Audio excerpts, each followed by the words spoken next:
Hi this is Radhika. Welcome back to my channel. అయితే ఎప్పుడు మనం ఇడ్లీలను నార్మల్గానే చేసుకుంటాము, కానీ ఈరోజు వేరేగా ట్రై చేద్దామని అనుకుంటున్నాను.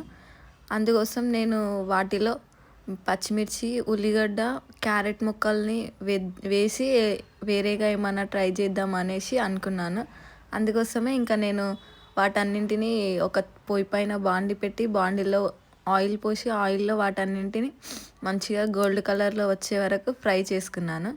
ఇంకా మనం ముందుగానే ఇడ్లీ కోసం రెడీ చేసి పెట్టుకున్న ఇడ్లీ పిండిలో ఫ్రై చేసి పెట్టుకున్న క్యారెట్, ఉల్లిగడ్డ మిశ్రమాన్ని మొత్తం వేసి సరిపడినంత ఉప్పు వేసుకొని ఇంకా బాగా మిక్స్ చేసుకోవాలి.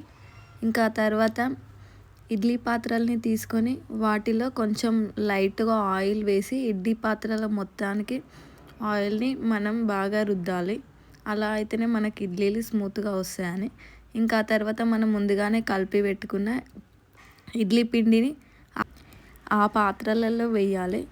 ఇంకా దానికంటే ముందే మనం పొయ్యి పైన ఇడ్లీ కుక్కర్ని పెట్టి దానిలో కొంచెం వాటర్ పోసి అవి కొంచెం మనకి మసలే వరకు మనం పొయ్యి పైన పెట్టుకొని ఆ తర్వాతనే మనం ఇడ్లీ పాత్రలలో వేసుకున్న వాటిని కుక్కర్లో పెట్టి ఒక 15 మినిట్స్ అయ్యే వరకు వెయిట్ చేయాలి. 15 మినిట్స్ తర్వాత ఇంకా ఇడ్లీలను తీసి మనకు నచ్చిన పల్లీ చట్నీ కానీ, పుదీనా చట్నీ కానీ ఏ చట్నీలోనైనా తినొచ్చు. మీరు కూడా ఇలా నచ్చితే ట్రై చేయండి. ఇలా ఇంకా నా ఇడ్లీలు ఎలా వచ్చినాయో కామెంట్లో చెప్పండి.